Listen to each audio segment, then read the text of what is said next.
Bonjour à vous toutes et à vous tous.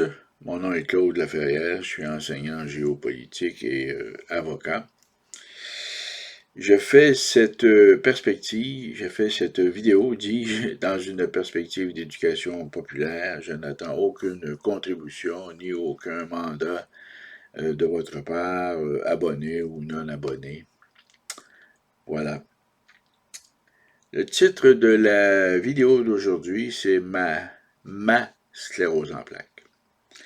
Et oui, ma sclérose en plaques. Je tiens à rappeler que je suis une personne âgée, donc ça veut dire que je fais partie de ces personnes qui reçoivent la pension de la vieillesse depuis plusieurs années, comme citoyen canadien, ce qui veut dire aussi, comme je l'ai déjà mentionné, que je suis une personne handicapée à mobilité réduite. Je me déplace avec une canne et un déambulateur pour les longues distances. Je suis aussi un non-vacciné et par-dessus tout, pour aujourd'hui, parce que c'est un témoignage personnel, c'est mon opinion à titre de patient, de témoin, mais aussi de victime atteinte de sclérose en plaques. Mais avant d'aborder la question de la maladie à proprement parler, de ma maladie, parce que je ne suis pas un médecin, je ne prétends pas émettre l'opinion d'un médecin ou de faire de la médecine en faisant cette vidéo, de vous conseiller sur le plan médical, loin de là. Je ne suis qu'un simple avocat solo qui dispose par ailleurs, qui a une charge de cours dans une université au Québec depuis plusieurs années. Et étant donné que c'est le mois de mai, qui est le mois de la sclérose en plaques, c'est la raison pour laquelle j'ai décidé de faire cette vidéo que je veux relativement courte. Mais avant d'aborder la question de la maladie à proprement parler, comme je vous disais, il est bon de rétablir le contexte dans lequel ma maladie s'est développée. N'est-ce pas que j'ai appris que j'avais cette terrible maladie dont on ne connaît pas la cause. On allègue l'environnement, on allègue le virus Epstein-Barr, on allègue l'hérédité, on allègue toutes sortes de choses que mes neurologues que j'ai eus, j'en ai eu plusieurs, m'ont dit, que des choses qu'ils m'ont dites et qu'on voit aussi dans les médias. Et on ne peut pas faire de pronostic non plus de cette maladie. N'est-ce pas? Ça aussi, c'est un facteur extrêmement important. L'évolution de la maladie, on ne la connaît pas, ça varie beaucoup d'une personne à l'autre. Bon, c'est ce qu'on m'a dit.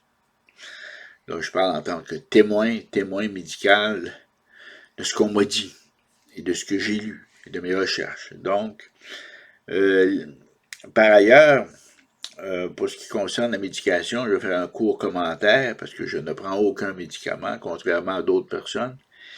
Eh bien, c'est en raison d'un sophisme. C'est-à-dire que si vous ne pouvez pas faire de pronostic, je ne vois pas pourquoi vous prendriez un médicament. Parce que le but d'un pronostic, n'est-ce pas, c'est de prévoir l'évolution de la maladie. Et si on dit, vous allez prendre un médicament, ça va retarder l'évolution de la maladie, ben là, à ce moment-là, c'est que vous pouvez faire un pronostic. N'est-ce pas? C'est une question de logique. Et comme j'ai étudié la philosophie pendant plusieurs années, et en particulier la philosophie des sciences et la logique, ben écoutez, vous ne me passerez pas un canard, hein? Hein? If it walks like a duck, it is a duck. Donc, c'est un sophisme. Si on ne peut pas faire de pronostic, eh bien, pour la médication, ben écoutez, vous passerez. Parce que si un médicament est efficace, à ce moment-là, c'est que ça a un impact sur le pronostic. C'est donc qu'on peut faire un pronostic, on peut prévoir l'évolution de la maladie. Bon. Enfin, ça c'est un aparté que je mets de côté parce que je ne suis pas médecin et c'est mon choix personnel. Toute la médication, moi, je préfère m'en tenir à une discipline stricte. Je suis un ancien militaire, donc discipline au chapitre de l'alimentation, discipline au chapitre de l'exercice physique, discipline, et ça avec l'aide de ma conjointe qui est top-notch. C'est-à-dire qu'elle est vraiment une personne de ressources et une personne extrêmement importante et qui m'a toujours supporté. Voici comment ma maladie a émergé. Là, il faut remonter loin. Et Ça montre que je suis vieux, là. Hein? Bon, je suis une personne âgée. Quand je disais que j'étais âgé, ben je suis âgé. Là, on remonte dans les années 70. Ça fait longtemps. Les années 70. Vers la fin des années 70, à ce moment-là, je complète une maîtrise en philosophie à l'Université de Montréal. Et j'ai eu l'honneur, le privilège de travailler avec le professeur Georges Ellal, qui est, à mon avis, un grand philosophe, mais au Québec, on connaît peu nos philosophes, et c'est dommage. J'ai aussi travaillé avec Thomas de Coninck beaucoup plus tard à l'Université Laval, mais ça, c'est autre chose. Donc, je termine ma maîtrise en philosophie. Et à l'époque, pour me gagner de l'argent de poche, je suis dans les forces de réserve du Royal 22e Régiment, qui est les Forces armées canadiennes, division, si vous voulez, la section de la réserve. Et à ce moment-là, le bataillon, c'est le 4e bataillon qui se situe au coin des rues Christophe-Colomb et Saint-Grégoire à Montréal. Et j'ai le grade de second lieutenant. Et c'est une expérience que j'ai adorée et que je conseille à tous les jeunes qui veulent se donner, si vous voulez, une deuxième famille. Et là, on est en 1978. Ça fait longtemps. Je termine ma maîtrise.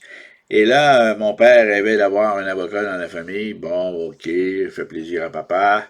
Donc, je fais une demande d'admission à la faculté de droit à l'Université McGill. Je suis admis. Je fais une session, mais c'est aussi la période du référendum. Le premier référendum où René Lévesque va proposer une sorte de souveraineté association avec le reste du Canada, mais dans le reste du Canada, c'est perçu comme l'indépendance et la destruction du Canada. C'est-à-dire que René Lévesque est vraiment incapable de vendre son produit au Canada anglais et aux Américains d'ailleurs aussi.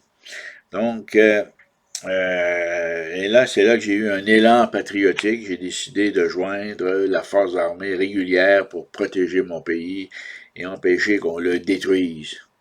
Même si par ailleurs le projet de l'évêque au fond était assez, on le voit aujourd'hui avec rétroactivement, un projet relativement innocent, là, mais bon, à l'époque, la perception du côté des anglophones était complètement différente. Et du côté des forces armées aussi, là, on prenait ça très au sérieux. Là. Surtout la visite de l'évêque à New York, là, et bon, en tout cas, je ne vais pas entrer dans les détails politiques, là. C'est pas le but de la vidéo. Tout ça pour vous dire que je me retrouve dans les forces régulières. Et à l'époque, j'ai commencé à développer un problème d'allergie. Un problème d'allergie, vous savez, quand vous êtes dans l'infanterie, vous avez un problème d'allergie, ben, vous pouvez avoir un sérieux problème parce que vous avez le nez à la hauteur des pâquerettes, ce qui veut dire que vos sinus absorbent toutes sortes de substances végétales, naturelles, et j'avais des éternuements en série, c'était assez épouvantable. Donc, le temps passe, je lâche McGill, je rentre dans la force régulière. J'ai fait une session à McGill, mais McGill était triste de voir partir. À l'époque, j'avais rencontré le doyen Foster. Et je lui avais dit, faut que je travaille pour mon pays. Là, la situation est trop sérieuse. Donc, et là, tout ça, ça se passe, le référendum passe, et là, moi, dans les forces armées, je suis posté à Fredericton, sur la base militaire de Gagetown. Et là, finalement, le référendum de l'évêque est perdu. Et moi, je décide de retourner dans la vie civile pour avoir un meilleur salaire. Parce qu'à l'époque, les militaires, c'était la misère. Hein? C'était pas drôle. Hein? Souvent, vous aviez des privates qui allaient dans des soupes populaires pour pouvoir se nourrir. Là. C'était triste. Là. Parce que c'est beau entre les phases, entre les exercices, mais il faut vivre entre les phases et les exercices. Et c'est là que le revenu, la solde, tant pour les officiers, sous-officiers que les simples soldats, était, disons, misérable. C'est ce qui fait que je me suis trouvé un emploi dans le civil pour une période d'une année. En fait, c'était pas un contrat, là, mais je vais vous expliquer. Chez American Motor Jeep, comme coordonnateur régional pour l'ensemble du Québec. C'était un emploi qui me payait 50% plus que ma solde de l'armée et j'étais avec d'anciens militaires. J'ai été là pendant une année et là, finalement, il s'est produit quelque chose qui ne s'est plus jamais produit au Québec. J'avais une compagnie française, la Régie Renault, qui a fait l'acquisition d'American Motor. Et là, on a déplacé mon poste à Toronto. Et moi, à ce moment-là, j'étais marié, mon épouse était enceinte. Donc, j'ai décidé de quitter AMC Jeep Et je suis rentré au service correctionnel, là aussi avec d'anciens militaires. Donc, j'ai toujours été dans un monde un peu militaire, tant chez AMC Jeep, parce que Jeep a continué d'exister, AMC est disparu, bon, ça a été intégré finalement à Chrysler avec Lee Iacocca, bon. Et là, je me retrouve au service correctionnel en 1981. Et là, évidemment, c'est complètement différent. Je commence une carrière, entre guillemets, je dis bien une carrière parce qu'en réalité, c'est un job, là, tout simplement, avec sur les corps de travail. Et à l'époque, j'avais prévu retourner aux études. J'avais commencé un certificat en droit et j'avais fait des cours d'administration pendant que j'étais chez AMC. Et donc, je me retrouve à l'établissement Leclerc à Laval comme agent d'unité résidentielle à travailler sur les quarts de jour et de soir. Et le climat était, disons-le, pour le moins toxique, difficile. L'établissement Leclerc est un établissement à sécurité moyenne forte, comme on disait à l'époque, qui est en fait un pénitencier à sécurité maximum déguisé.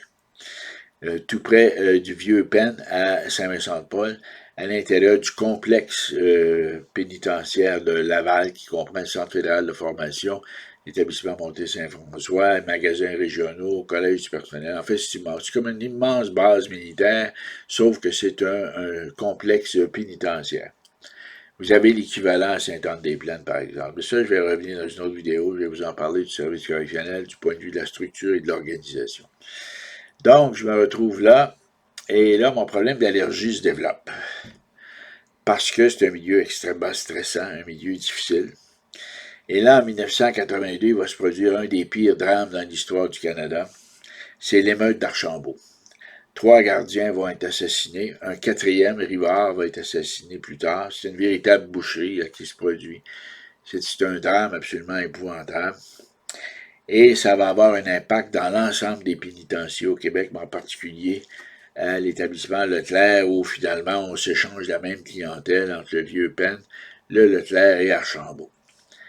Et là, je vous rappelle le contexte de l'époque, c'est l'époque de ce que j'appelle les grandes délations. Hein. Vous avez Donald Lavoie qui va devenir délateur dans le clan des Dubois, Réal Simard avec les Cotroniers et Apache Trudeau avec les Hells Angels. Donc, c'est vraiment la paranoïa absolue dans le milieu carcéral à l'époque. C'est très difficile, c'est très stressant. Et là, mes allergies en 1984, dans la foulée de cette émeute qui va avoir des conséquences énormes, une enquête publique, etc., voire même une intervention militaire légère, je vous dirais, pas comme dans des situations de grève, que ce qu'on avait connu au Vieux Penn antérieurement dans les années 70, là, mais ça va être une intervention majeure. Il va y avoir aussi l'assassinat du directeur d'Archambault, Michel Leroy. Donc, c'est une période extrêmement toxique, extrêmement hot, pour prendre l'expression populaire. Et là, ça a un impact sur ma santé, tout ça. Et il y a un de mes collègues qui va devenir mon patron un peu plus tard, un gars très sympathique, et qui me dit, ben écoute Claude, tu devrais te faire vacciner. Eh bien, je lui donne raison. Oui, il faut que je me fasse vacciner parce que je ne peux pas me permettre d'éternuer 50 coups de suite sans avoir un mal de tête absolument épouvantable. Donc, je vais me faire vacciner. À cette époque-là, j'avais un médecin de famille du nom d'André Blais qui va décéder dans les années 90, un gars très sympathique. Et là, je vais voir un autre médecin qui, lui, me fait des inoculations. Il m'en fait 7, 8, 9, je me souviens plus trop exactement. Et là, je commence à avoir des symptômes bizarres. Et là, ils identifient mon allergie, les grabinets, l'herbe à poux, les foins, etc. En fait, j'en ai plusieurs. Disons, j'ai le pactole, mais ça affecte strictement mes sinus. J'ai pas de...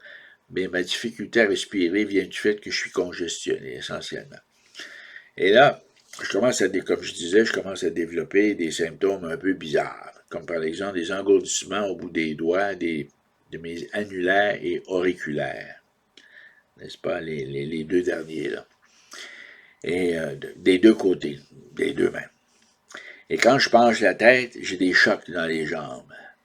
Plus tard, je vais apprendre que ça s'appelle le signe de l'ermite. Donc, je communique avec mon médecin de famille qui, lui, me dit « Arrête tout ça, je vais te référer en neurologie. » Vous comprenez que moi, à cette époque-là, la médecine, la neurologie, là, pour moi, c'est comme si vous m'aviez parlé de l'atmosphère sur la planète Pluton, qui n'existe pas, semble-t-il, mais enfin, peu importe. Et je n'y connais absolument rien, et ce sont des sujets qui ne m'ont jamais intéressé, parce qu'à l'époque, j'étais plutôt très en forme, j'avais participé à un marathon en 83, je faisais des poids haltères. Évidemment, j'ai pas le physique que j'ai aujourd'hui. Non, je n'avais pas ce physique-là. Peu importe. OK. Donc, je me retrouve avec des symptômes bizarres. Et là, on me réfère en neurologie. Là, je vais voir un neurologue qui a son bureau près du Cégep Bois de Boulogne. Et lui me réfère à l'hôpital du Sacré-Cœur. Là, on est en 1984. Et là, je me retrouve dans une grande salle, à peu près vide, avec des corridors vides. C'est le département de neurologie de l'hôpital du Sacré-Cœur.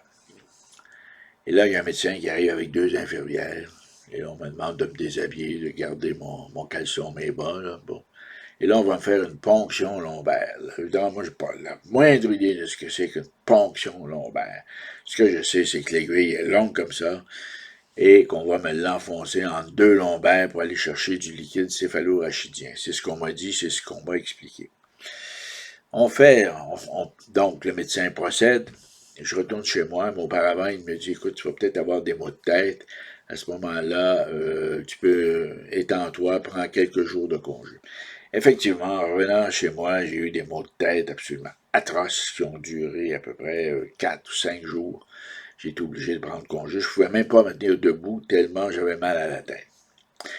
Et là, le neurologue que j'avais vu en face du Cégep Bois de Boulogne, lui, il communique avec ma famille, avec moi. Et il me dit, je veux te voir toi et ton épouse. Donc, je me présente chez ce neurologue qui, avec mon épouse et ma petite fille de 3 ans. Et là, on m'annonce que je fais de la sclérose en plaques. Et on me l'annonce de manière assez brutale, je dirais, puisqu'on me dit que, écoutez, je peux décéder dans l'année qui vient, je peux vivre 2 ans, 5 ans, 10 ans, 20 ans, je peux peut-être mener une vie à peu près normale, et qu'ils ne connaissent pas la cause de la maladie, qu'ils sont incapables de faire un pronostic, contrairement au cancer, aux maladies cardiovasculaires, là. Et voilà, la brique me tombe sur la tête et je suis en situation de vulnérabilité économique importante, même si j'ai un emploi. Là. Mon avenir s'annonce plutôt sombre. J'ai l'impression d'être assis sur un baril de poudre. Donc, je retourne chez moi et ce que je fais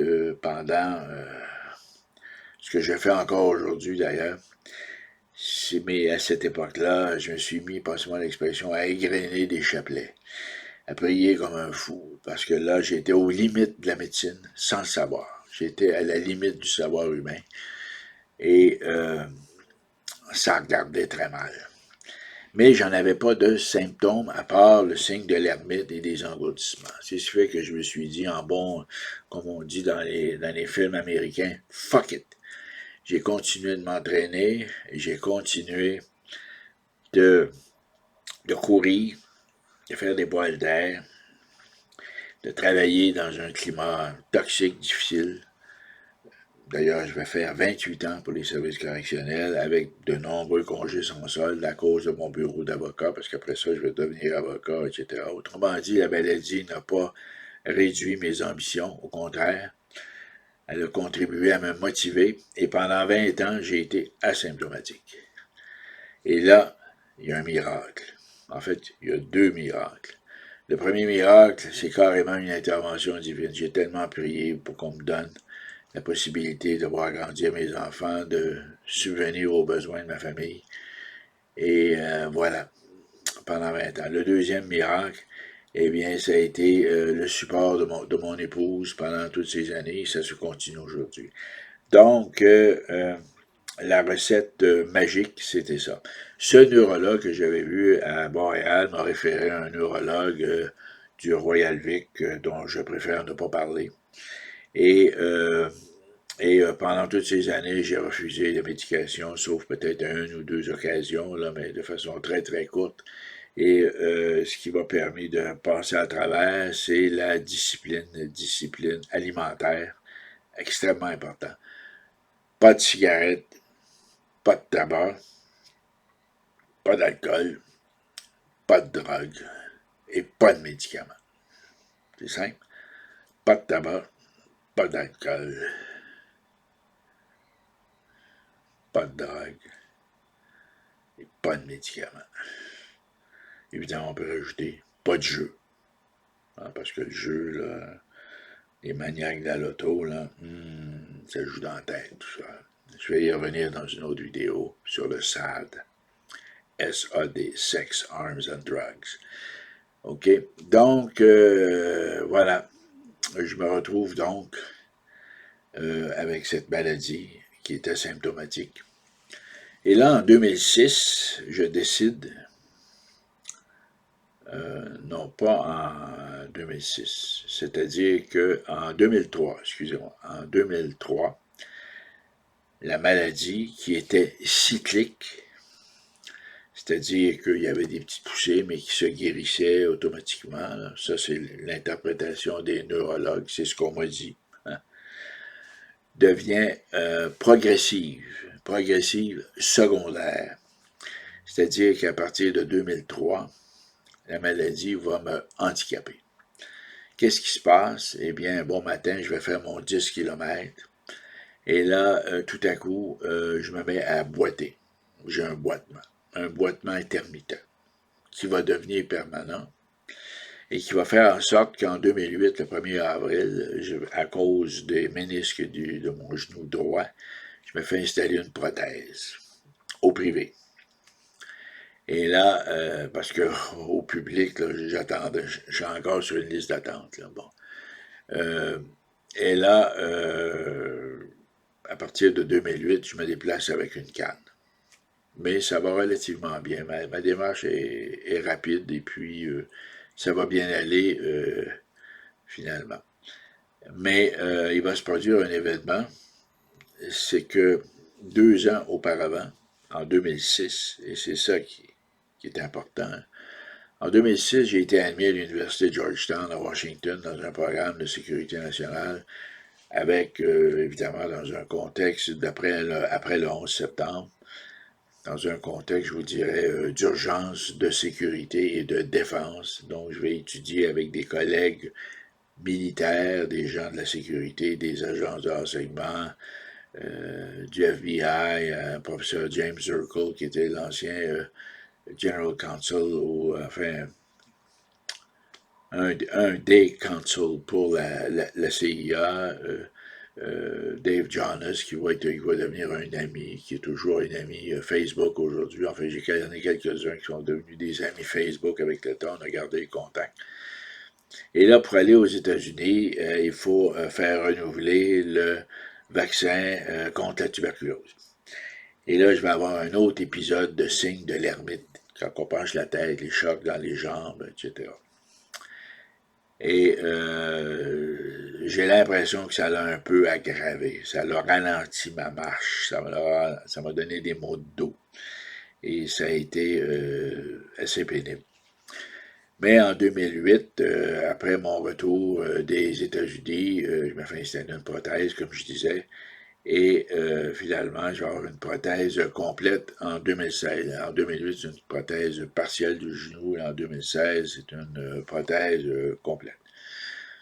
Donc, et là, la maladie, évidemment, progresse depuis, je vous dirais, lentement, depuis 2003, mais en particulier depuis 2006, à cause du vaccin. Enfin, c'est mon interprétation.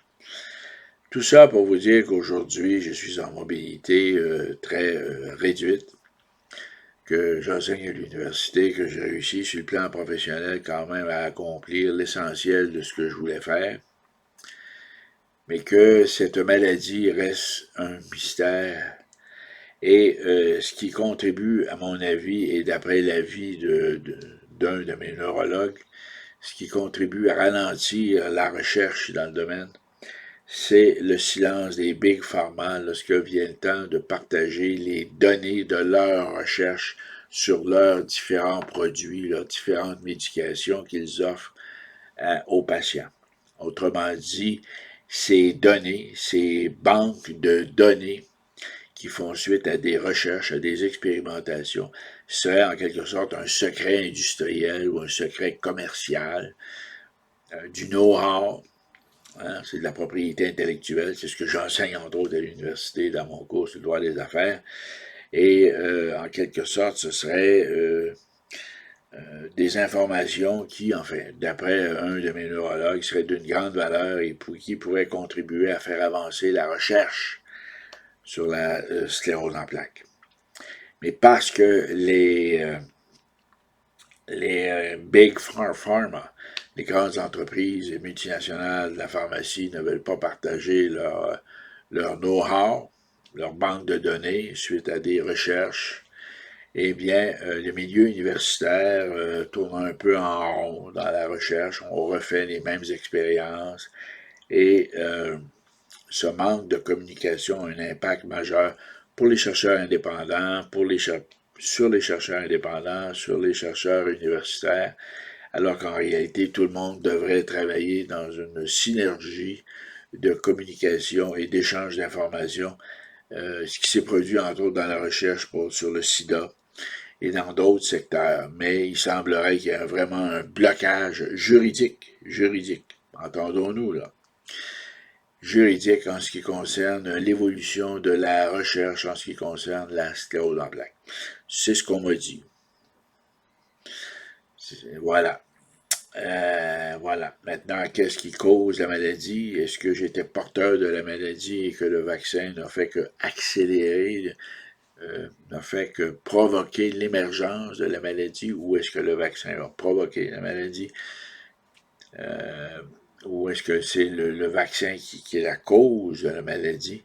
Évidemment, ce sont deux thèses qui s'opposent. Est-ce que le vaccin est la maladie, à proprement parler, provoque une sorte de dérangement dans mon système immunitaire où mes anticorps, finalement, s'acharnent sur ma gaine de myéline, donc nuisent à la conduction électrique, un peu comme le plastique sur un fil électrique qui se désagrège, ou bien donc j'étais porteur de la maladie pour des raisons virus, environnement, hérédité, et que le vaccin n'a fait que de provoquer l'émergence de la maladie. La maladie a émergé suite à l'inoculation vaccinale. Donc, pour moi, il y a deux écoles de pensée, là. Il y a deux façons de voir les choses. Une qui culpabilise le vaccin, autrement dit, qui met en cause directement le vaccin comme ayant provoqué un dérèglement dans mon système immunitaire. Je rappelle qu'on est 90 000 personnes au Canada à souffrir de ce dérèglement. Voilà, donc c'était la première thèse. Ou la deuxième thèse, c'est qu'on est porteur de la maladie. Mais là, si on est porteur de la maladie, on est 90 000 à être porteur de la maladie. Ça fait pas mal de monde. Et il faudrait voir si on n'est pas confronté à un problème épidémiologique. Parce que par hasard, c'est dans les pays où on vaccine le plus qu'il y a le plus de sclérose en plaques. Hein, je ne sais pas si en épidémiologie, on pourrait faire une corrélation, là, je ne sais pas, je ne suis pas un spécialiste, là. Mais pour moi, c'est évident que le Canada est le pays par excellence de la sclérose en plaques. On parle aussi de l'Écosse, l'Allemagne, certains pays scandinaves, etc. Dans tous les pays où, sur le plan de la vaccination, on est très rigoureux, là, presque fanatique, la vaccination d'État. Donc, et dans le contexte de la pandémie actuelle, vous comprendrez que tout ça, depuis 2 ans, ça me travaille dans la tête, là, ces campagnes de vaccination, là. Moi, je pense que ça aurait été important que les grandes entreprises, le milieu universitaire, les chercheurs indépendants, que tout le monde partage l'information pour faire avancer la recherche. Mais je trouve complètement anormal que les grandes entreprises pharmaceutiques veuillent garder pour elles les résultats, c'est-à-dire les données de l'expérimentation qui mènent, par exemple, à la confection de tel ou tel ou tel produit qu'ils offrent aux patients, que les médecins offrent aux patients. Donc, voilà, c'était ma conclusion. C'était tout pour aujourd'hui. Là-dessus, je vous souhaite un bon week-end. Le week-end approche. Nous sommes le 26 mai 2022. C'était mon témoignage à titre de patient, à titre de témoin, n'est-ce pas, et de victime peut-être. Ouais, ben voilà. Là-dessus, je vous souhaite le meilleur. Et si vous souhaitez partager, eh bien écoutez, faites-le, je vous invite à le faire. Si vous avez aimé, dites-le moi, n'hésitez pas à commenter. Si vous n'avez pas aimé, dites-le moi, n'hésitez pas à commenter aussi. Là-dessus, à tous mes abonnés et aux autres qui veulent s'abonner et qui veulent partager, à la prochaine.